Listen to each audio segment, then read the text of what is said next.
Muy buenas a todos nuevamente. Aquí con ustedes Keter Ramírez para dar otro mensaje evangelístico. Y hoy quiero hablar y centrarme sobre la diferencia entre llamados y escogidos. Ya he hablado varias veces de ese tema, creo que hasta tengo un video hablando al respecto únicamente dedicado a eso, pero quiero profundizar bíblicamente más en este tema de llamados y escogidos, las diferencias, porque ambas cosas están dentro de la gracia. Sin embargo, hay una que es más marcada que la otra. ¿Por qué? Porque solamente en una, que es la posición de escogido, es que se encuentra la salvación para siempre. Solamente en la posición de escogido es que estás asegurado con Dios que vas a tener la vida eterna. Sin embargo, el llamado es precisamente para llegar a esa posición, pero todavía no estás en esa posición si eres solamente llamado. Mas si eres escogido, formas parte de la familia de Dios, formas parte del cuerpo de Cristo, formas parte de la iglesia, porque estamos en la época de la iglesia, en el tiempo de la gracia en el cual la iglesia se está desarrollando y está a punto de concluir ese tiempo de gracia. Entonces, vamos a ver, Mateo 22:14. El mismo Jesús, de su boca sale, porque muchos son llamados y pocos escogidos. Tienes que entender que una de las características de los llamados es que son muchos. ¿Y llamados a qué? ¿Qué era lo que Jesús estaba hablando? Bueno, Marcos 1:15, estar cambiando la disposición mental y confiando en el buen mensaje. Cambio de disposición mental. ¿A qué se refiere Jesús con cambio de disposición mental? Él dio varias maneras de entender esto, como por ejemplo la parábola del publicano y el fariseo, es una manera. Y el cambio de disposición mental es precisamente lo que el publicano tuvo, reconocimiento de la propia condición moral de pecador ante Dios, reconocimiento de la propia condición de condenación. ¿Por qué? Porque en Ezequiel 18:4 dice, el alma que pecare, esa morirá. He aquí, todas las almas son mías, a eso lo dijo el Señor. Tanto el alma del Padre como el alma del Hijo. El alma que pecare, esa morirá. Eso es un decreto condenatorio, es un decreto judicial condenatorio de parte del juez supremo máximo del universo, que es Dios. Es lo mismo que le dijo Dios a Adán si Adán pecaba. El día que comieres de ese árbol, ciertamente morirás. Adán comió de ese árbol y la muerte comenzó a desarrollarse, como ya lo hemos enseñado antes, de tres maneras distintas. Primeramente, de manera espiritual, pérdida de la comunicación y la comunión con Dios. Segunda manera de morir, físicamente. Y tercera manera de morir, almáticamente. O sea, el alma que pecare, como dice Ezequiel 18:4, esa alma va a morir. ¿Qué significa la muerte del alma? Significa la condenación eterna, primeramente en el lugar de tormento llamado el infierno y luego en el lago de fuego.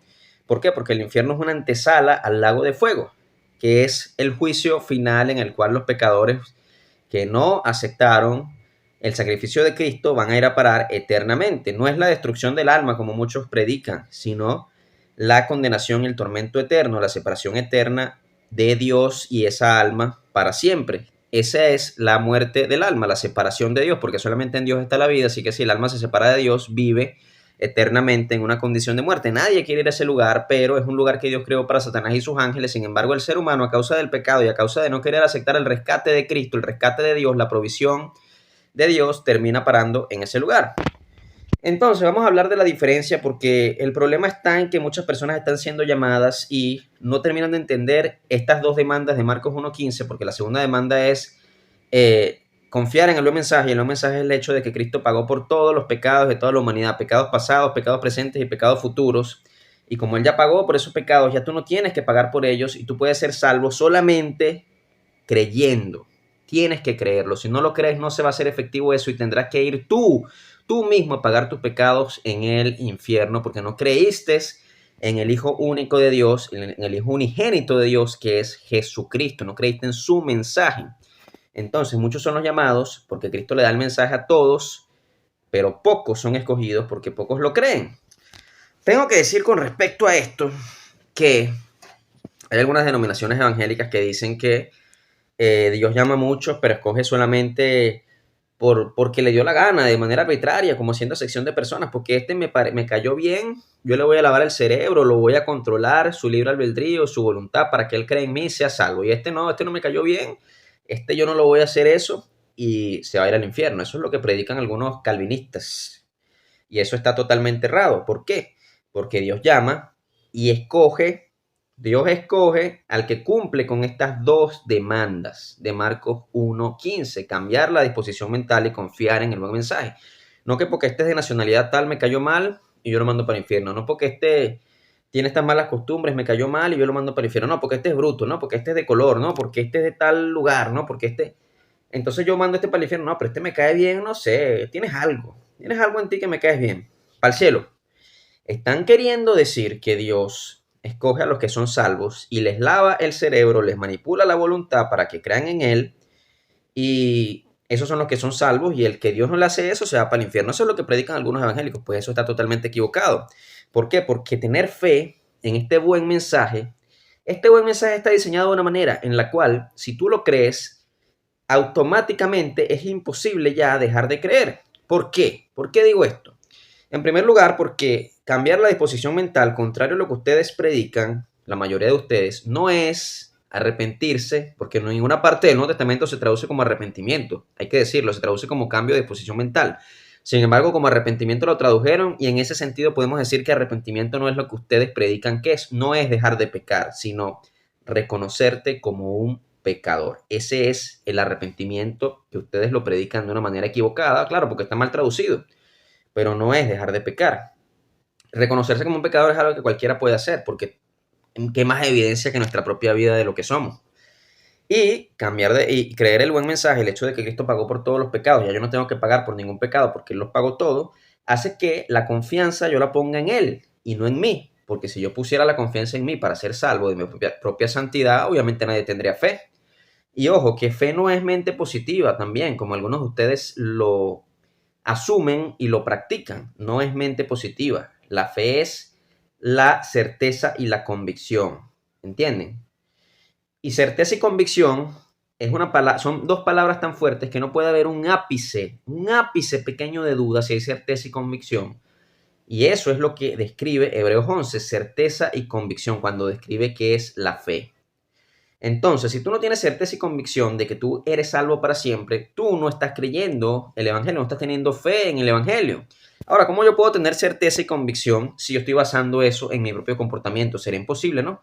Pero si lo baso en el varón perfecto que es Jesucristo, es totalmente fácil y posible tener certeza y convicción, porque no estoy poniendo la fe en mí, sino en Él. ¿Y quién no le va a tener fe a Jesucristo de que Jesucristo vivió una vida perfecta y murió por mis pecados? O sea, una vez que tú decides creerlo, se activa automáticamente la fe. Quizás es más difícil tener la fe, por ejemplo, de pedirle a Dios un carro, pedirle a Dios que te saque un problema, pedirle a Dios, no sé, que me haga inteligente si soy muy bruto, pedirle a Dios que me sane una enfermedad. Es más difícil. ¿Por qué? No es porque dudemos los seres humanos de que Dios tiene el poder de hacer todo lo que le dé la gana. Dios puede hacer lo que le dé la gana. Si Dios le da la gana de dividir el mar, lo divide. Si Dios le da la gana de hacerme millonario de la noche a la mañana, puede hacer que caiga un maletín del cielo con millones de dólares y yo me hago millonario. Dios puede hacer lo que quiera. El problema con ese tipo de cosas es que no sabemos cuál es la voluntad de Dios con respecto a cada cosa. Entonces, no, Dios puede hacer lo que le dé la gana, pero yo no sé si Dios me quiere hacer millonario. Yo no sé si Dios me quiere sacar ahora mismo de este problema o si me va a sacar en algún momento. Yo no sé si Dios... No, pero Dios es bueno, Dios siempre quiere lo mejor, sí, pero independientemente de que Él sea bueno, no sabemos si por alguna razón permite algunas cosas malas y no es la voluntad de Dios darme un carro, por ejemplo. Entonces es más factible tener dudas y no tener fe para cosas terrenales que le pedimos a Dios. Sin embargo, para este tema de la salvación es fácil porque Él pone todo a nuestro favor para que la certeza y la convicción se activen. Porque yo no estoy poniendo la fe en mí, sino en Él, en Jesús. Y como yo sé que Jesús es Dios, ¿cómo Jesús no va a poder haber vivido una vida perfecta y haber muerto por mis pecados? Claro que lo creo. Es fácil tener fe, es fácil tener certeza y convicción si tú ordenas las ideas sobre el Evangelio y las crees correctamente como la Biblia lo establece. ¿Qué es lo que pasa en las congregaciones cristianas? Que no te ordenan las ideas con respecto al Evangelio, no entienden lo que significa el cambio de posición mental, están con un concepto equivocado sobre eso y no entienden cómo funciona el Evangelio, que Él pagó por pecados pasados, presentes y futuros, sino que ellos creen que Él pagó por los pecados que las personas cometieron antes de conocer la palabra solamente. Y algunos que otros, que después que la conoció, o sea, pero si me paso de la raya ya no hay más sacrificio, ya no hay más sacrificio y me voy para el infierno, o sea, están equivocados, no tienen las ideas ordenadas, no saben que Él sabía todos y cada uno de los pecados que uno iba a cometer durante toda la vida y los pagó todos. Y una vez que tú entiendes eso, que tú abres tu mente a eso, que tú tomas conciencia, se hace fácil tener fe en eso, porque mira, no es lo mismo tener fe que creer. Creer es una cosa, casi todos los cristianos evangélicos creen en Dios, creen en que Jesucristo vino al mundo, que vivió en santidad, que murió por nosotros. Ellos creen eso, pero no lo creen con fe, porque no entienden cómo funcionan las cosas, no entienden el orden de las cosas y entonces no lo pueden creer con fe, no lo pueden creer con certeza y convicción, entonces tienen la duda siempre, así son ápice de duda. No, mira, pero si yo no me porto bien, voy para el infierno. Él me va a condenar, tengo que cuidarme. Y eso, ese ápice de duda, mata la certeza y la convicción. O sea, no hay certeza y convicción donde hay duda. No puede haber duda para que haya certeza y convicción. Entonces tú no tienes fe. Y entonces, por gracia sois salvos por medio de la fe. ¿Me entiendes? La fe es un medio para ser salvo por gracia. Toda la humanidad tuvo gracia, por eso Él murió por toda la humanidad. Sin embargo, para que la gracia que hace salvo se active, hay que tener fe. ¿Y qué es fe? Certeza y convicción. ¿Y cómo yo tengo fe si no estoy ordenando las ideas correctas de cómo funciona el Evangelio? Yo estoy hablando aquí de cómo funciona bíblicamente. Yo no estoy hablando de cómo funciona como te lo muestra un pastor en un púlpito. Supuestos pastores, porque no, ese título está siendo usurpado hoy día por todos los que se hacen llamar pastores, pero ese es otro tema que hablamos en otros videos. Entonces, vamos a Apocalipsis 3:20 para hablar de los llamados. Aquí yo estoy a la puerta y llamo. Si alguno oye mi voz y abre la puerta, entrará él y cenaré con él y él conmigo. Esto es el llamado. Él está a la puerta, él se acerca. Hay que explicar un poco cómo funciona el llamado. Simplemente son personas donde se predica la palabra de una manera que no atente contra las doctrinas principales. Por ejemplo, el Espíritu Santo no se va a acercar a una congregación donde dicen que Jesús no es Dios. Eso es imposible. Por ejemplo, los testigos de Jehová no se va a acercar a una congregación católica donde están adorando ídolos. No se va a acercar a donde hay brujería. Él no se va a acercar a esos lugares a que sienta su presencia como sí puede pasar en una iglesia evangélica donde lo están alabando, donde están predicando que Él es el Señor, donde están glorificándolo porque murió en la cruz.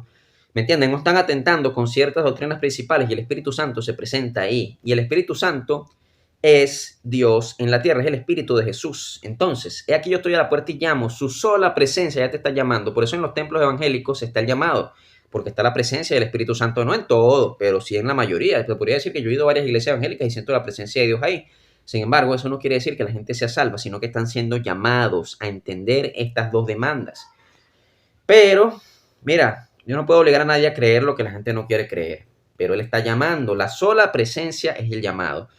Ahora, también no solamente se siente la presencia, sino que ellos oran. O sea, la presencia los arropa por un cierto tiempo, así no hayan nacido de nuevo, y les da como esa ventana abierta, digámoslo de esa manera, para que ellos puedan orar todos los días, leer la palabra, porque muchos de ellos lo hacen, yo no digo que no, guardarse en santidad. Esa puerta abierta, que es la presencia del Espíritu Santo que los busca, los hace abandonar el vicio por ciertos pecados. Fíjate esto, hay que aclarar una cosa, no es que los hace dejar el pecado porque hasta los salvos pecan, los hace dejar el vicio con ciertos pecados, los ayuda, los levanta y pone en ellos buenos deseos de vivir en santidad y hacer lo correcto. En el llamado ocurren todas esas cosas, hasta Él los puede utilizar para hacer milagros y eso glorifica a Dios, porque Dios puede utilizar hasta los impíos para hacer lo que Él quiere, no va a utilizar entonces un llamado que también es un impío, porque mientras no haya sido salvo sigue siendo un impío, pero es un impío que está siendo llamado a dejar de serlo y que si es salvo por medio de la justificación va a ser un santo, no por sus propias obras, sino por la justificación de Cristo, la sustitución. Entonces, más fácilmente va a utilizar a una persona que está dentro del llamado. Y en el llamado ocurren todo ese tipo de cosas. ¿Qué es lo que pasa? Que no terminan de entender cómo funciona el Evangelio, no son salvos, pero creen que lo son, pero que pueden perder la salvación. Entonces no lo son y están confundiendo como ellos sienten la presencia de Dios, como ellos ven cómo ocurren milagros, aunque muchos de esos milagros también son fingidos, pero también algunos casos son reales. Y ellos ven, ellos oran y sienten la presencia, tienen revelación de cosas de la palabra, cosas del Apocalipsis, etcétera, y ven que logran vivir en santidad y que Dios cambió sus vidas terrenales. Ellos piensan que son salvos, pero que tienen que cuidar su salvación. No son salvos, porque si no cumplen con las dos demandas de Marcos 1:15, cambiar la disposición mental y confiar en el buen mensaje, no son salvos, no han nacido de nuevo. Piensan que sí, porque ahora, mira, no me gusta pecar mucho, pero es porque el Espíritu está en ellos arropándolos, mas no los ha sellado, mas no han nacido de nuevo, está sobre ellos, los arropa y pone sus buenos deseos en ellos. Entonces empiezan a desprenderse de los pecados, pero el peligro que está en eso también, y no es culpa de Dios, es culpa de ellos por no entender, el peligro que está en eso es que empiezan a creer que con su santidad propia van a alcanzar el cielo, y lo cual no es cierto. Eso significa que hallaron la puerta, pero más adelante vamos a hablar de eso. Vamos a hablar un versículo que habla sobre los escogidos. Fíjate que vamos a hablar un versículo que está en el Antiguo Testamento, aunque estamos en el Nuevo, pero habla de principios básicos de los escogidos, porque sabemos que Jacob fue escogido, Jacob tuvo la revelación del Mesías, Abraham también la tuvo, Abraham, Isaac y Jacob. ¿Qué es lo que le dice Jesús a los saduceos? Que Dios no es un Dios de muertos, sino de vivos, y por eso es el Dios de Abraham, de Isaac y de Jacob. ¿Qué quiere decir esto? Que Jacob estaba vivo, pero no había resucitado, o al menos no hay registro bíblico de eso, que haya resucitado físicamente. Y entonces, ¿por qué dice que estaba vivo? Porque estaba vivo espiritualmente y en el cielo ya estaba Jacob.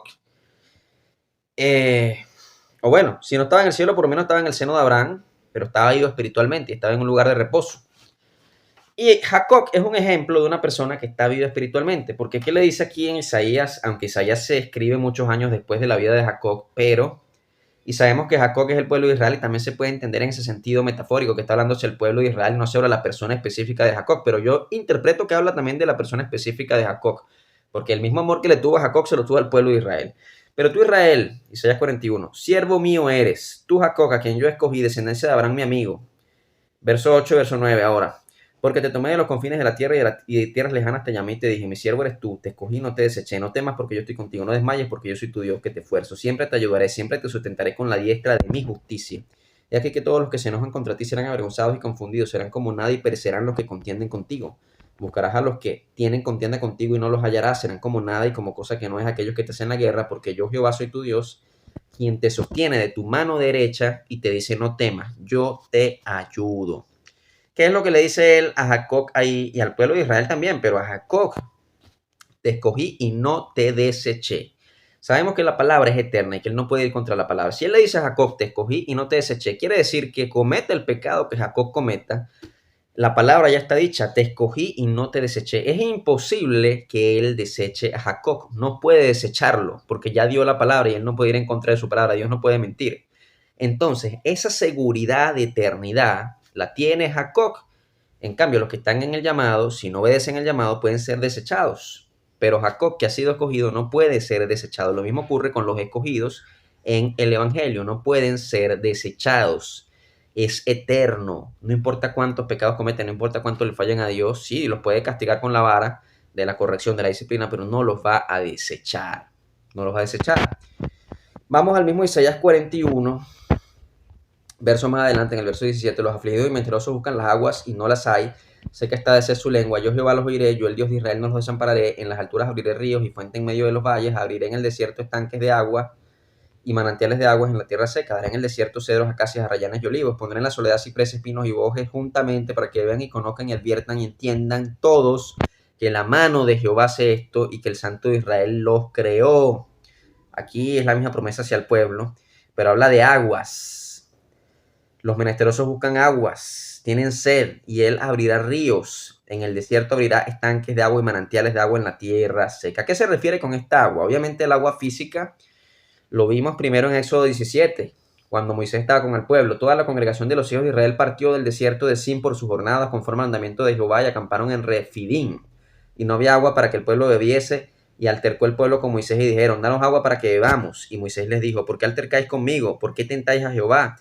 Así que el pueblo tuvo allí sed y murmuró contra Moisés y dijo, ¿por qué nos hiciste subir de Egipto para matarnos de sed a nosotros, a nuestros hijos y a nuestros ganados? Entonces clamó Moisés a Jehová diciendo, ¿qué haré con este pueblo? De aquí un poco me apedrearán. Y Jehová dijo a Moisés, pasa delante del pueblo y toma contigo de los ancianos de Israel y toma también en tu mano tu vara con que golpeaste el río y ve. He aquí yo estaré delante de ti allí sobre la peña de Orec y golpearás la peña y saldrán de ellas aguas y verá el pueblo. Y Moisés lo hizo así en presencia de los ancianos de Israel y llamó el nombre de aquel lugar Masá y Meriba, por la rencilla de los hijos de Israel, porque tentaron a Jehová diciendo, ¿está pues Jehová entre nosotros o no? Fíjate una cosa, él promete que dará aguas. Y como Moisés lo cumplió, dio agua. Sin embargo, era un agua física, pero es una representación del agua espiritual. ¿Por qué? Porque una persona que no ha nacido de nuevo está seca espiritualmente, está muerta espiritualmente y necesita beber el agua que ofrece Jesús en Juan 4. Vamos a ver, vino una mujer de Samaria a sacar agua y Jesús le dijo, dame de beber. Quédate con ese dame de beber, porque Jesús le está pidiendo a una simple mortal que le dé, dame de beber. Ya vamos a analizar eso. Verso 8, pues sus discípulos habían ido a la ciudad a comprar de comer. La mujer samaritana le dijo, ¿cómo tú siendo judío me pides a mí de beber que soy mujer samaritana? Otra vez la mujer, como también muchos hombres de la Biblia, con la mente terrenal, pensando en lo terrenal. Porque judíos y samaritanos no se tratan entre sí. Respondió Jesús y le dijo, si conocieras el don de Dios y quién es el que te dice, dame de beber, tú le pedirías y él te daría agua viva. Aquí ya Jesús está hablando de lo espiritual, agua viva. La mujer le dijo, Señor, no tienes con qué sacarla y el pozo es hondo. ¿De dónde pues tienes el agua viva? ¿Acaso eres tú mayor que nuestro padre Jacob, que nos dio este pozo del cual bebieron él, sus hijos y sus ganados? Bueno, yo diría que sí. Él es mayor que Jacob, obviamente, pero ella no sabe quién es él todavía. Respondió Jesús y le dijo, cualquiera que bebiere de esta agua volverá a tener sed, mas el que bebiere del agua que yo le daré no tendrá sed jamás, sino que el agua que yo le daré será en él una fuente de agua que salte para vida eterna. La mujer le dijo, Señor, dame esa agua para que no tenga yo sed ni venga aquí a sacarla. Nótese que primero Jesús le dice, mujer, dame de beber. ¿Por qué Jesús, siendo Dios Todopoderoso y siendo el Mesías, aunque se haya despojado de su deidad para venir a salvarnos como hombre, por qué le pide agua si él también podía hacer milagros y hacer lo que él quisiera? Porque lo que él está diciendo, la sed que tiene Jesús no es una sed de agua física, tampoco es una sed de agua espiritual, porque más bien es él es el dador del agua espiritual. La sed que tiene él es la sed de que nos quiere salvar. Dame de beber significa déjate salvar. Porque inmediatamente que le dice eso, le empieza a hablar de lo espiritual y le predica de una manera. Entonces, él tiene sed, Dios tiene sed de salvar al ser humano. Quiere salvar al ser humano. Entonces, le da el mensaje y le dice, el que bebiere del agua que yo le daré no tendrá sed jamás. Ahora relacionalo con lo de Isaías. Abriré tanques de agua en el desierto, daré aguas en tierra seca. Y habla de los menesterosos que buscan el agua y tienen sed, y él dará eso. Entonces, eso es lo que él quiere, dar esa agua que salte para vida eterna. O sea, él quiere que tú nazcas de nuevo. ¿Y cómo puedes nacer de nuevo? Cumpliendo las dos demandas de Marcos 1.15. Pero primero tendrías que entender, como ya lo hemos venido hablando, que estás muerto espiritualmente. ¿Y qué es la muerte espiritualmente? También lo hemos venido hablando en otros videos, que es lo que le ocurrió a Adán cuando desobedeció en el jardín. Dios le dijo, el día que comieres de ese árbol, ciertamente morirás. Y él comió del árbol, pero físicamente no murió ese día. No murió ese día. Murió 900 y tantos años después físicamente, pero ese día no murió físicamente. ¿Cómo murió Adán ese día? Espiritualmente. Perdió la comunión con Dios. Entonces, tenemos que entender que si estás muerto espiritualmente, tienes que beber del agua que Él dará para tener vida eterna, como lo dice aquí. Vamos a Juan 7. Después de estas cosas andaba Jesús en Galilea, pues no quería andar en Judea porque los judíos procuraban matarle. Estaba cerca la fiesta de los judíos, la de los tabernáculos, y le dijeron sus hermanos, sal de aquí, vete a Judea para que también tus discípulos vean las obras que haces. Porque ninguno procura darse a conocer hace algo en secreto. Si estas cosas haces, manifiéstate al mundo. Porque ni aun sus hermanos creían en él. O sea, los hermanos pensarían que estaba loco, no sé, que no pensarían que era el Mesías, no sé. Entonces Jesús les dijo, mi tiempo aún no ha llegado, mas vuestro tiempo está siempre presto. No puede el mundo aborreceros a vosotros, mas a mí me aborrece, porque yo testifico de él que sus obras son malas. Subid vosotros a la fiesta, yo no subo todavía a esa fiesta, porque mi tiempo aún no se ha cumplido. Y habiéndoles dicho esto, se quedó en Galilea.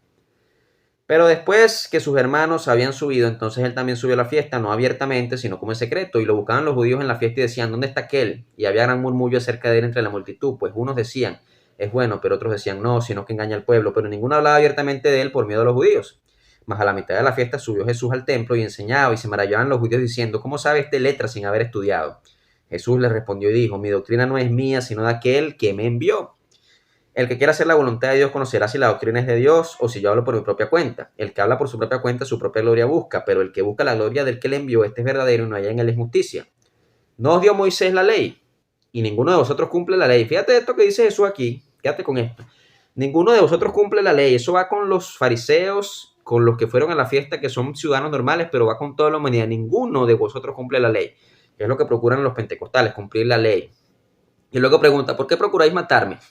Respondió la multitud y dijo, demonio tienes, ¿quién procura matarte? Jesús respondió y les dijo, una hora hice y todos os maravilláis. Por cierto, Moisés os dio la circuncisión no porque sea de Moisés, sino de los padres.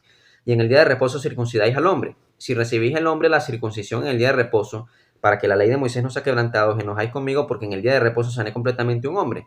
No juzguéis según las apariencias, sino juzgad con justo juicio.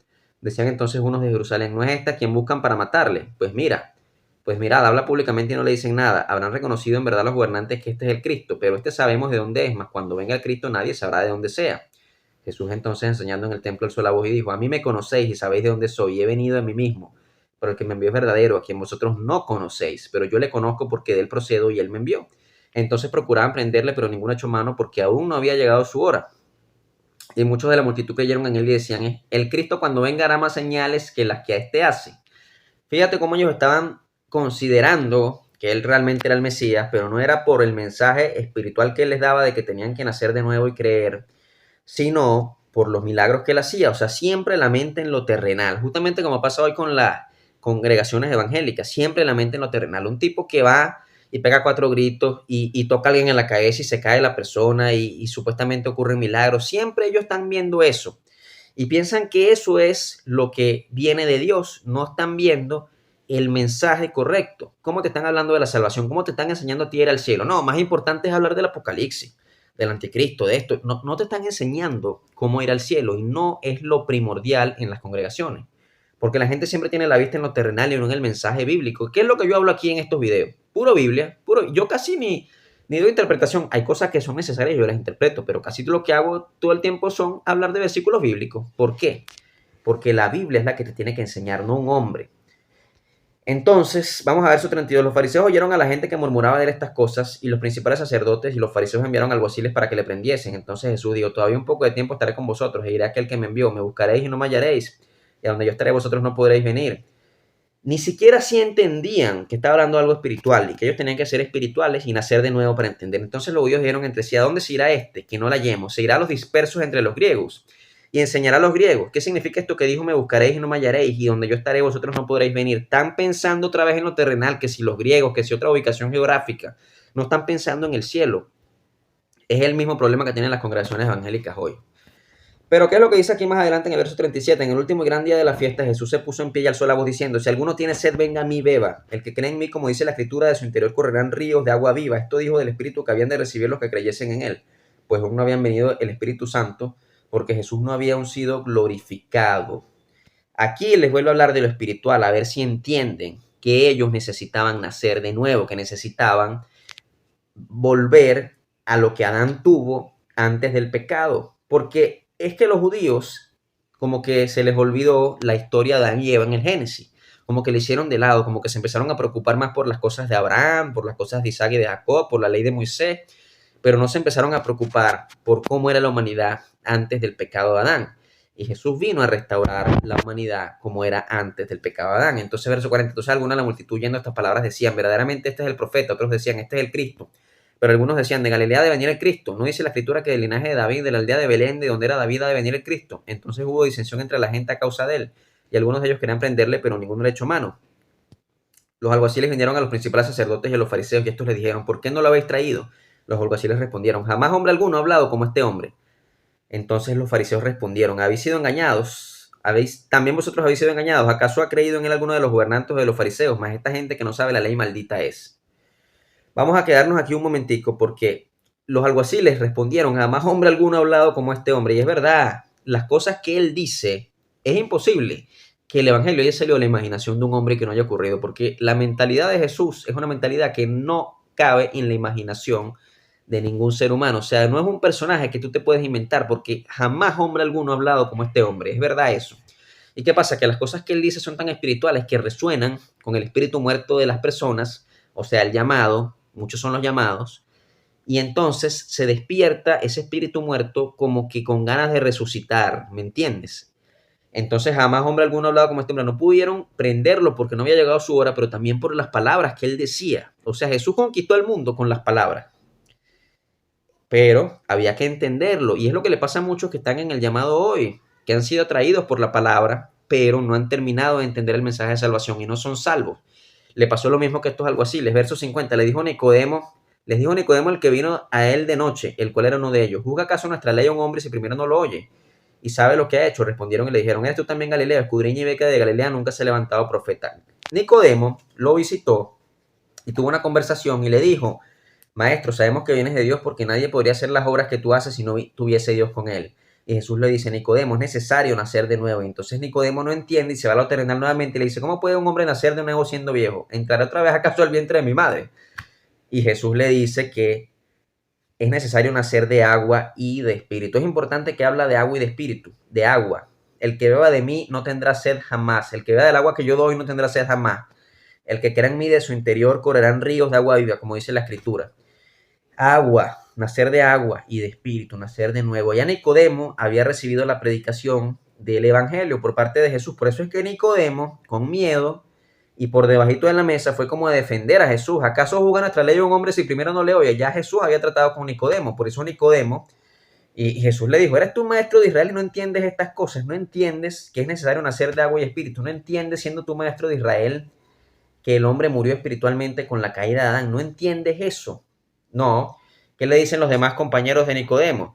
escudriña y ve que de Galilea nunca se ha levantado profeta. O sea, todo el tiempo con la mente terrenal, pensando en lo terrenal. No, que si no hacía aquí, que si no hacía allá. Jesús cumple todas las profecías geográficas del Mesías, donde nació y todo lo demás. Pero no se estaban centrando en el nuevo nacimiento ni en la salvación del alma, sino que centrado siempre en un Mesías político que liberara a Israel de los romanos y pusiera a Israel como la primera potencia mundial. Eso era lo que ellos deseaban. Y es lo que siguen deseando hoy, un Mesías político. Y no estaban viendo el tema de la salvación del alma. El hombre tiene que nacer de nuevo, tiene que volver a ese estado espiritual para que luego pueda ser transformado cuando Jesús venga en el arrebatamiento, o si muere, pueda ser resucitado y transformado en su resurrección. Es necesario vivir en Cristo y morir, si vas a morir, morir en Cristo. Es necesario nacer de nuevo, porque si no naces de nuevo, no entrarás al reino de los cielos, vas a ir al infierno. Y para nacer de nuevo hay que cumplir con las dos demandas de Marcos 1.15, cambiar la disposición mental, reconocerte como un pecador y confiar en el buen mensaje, en el hecho de que Cristo vino a pagar por los pecados pasados, presentes y futuros de toda la humanidad. Pero si lo crees, será efectivo. Muchas gracias, entonces nos vemos. Bendiciones.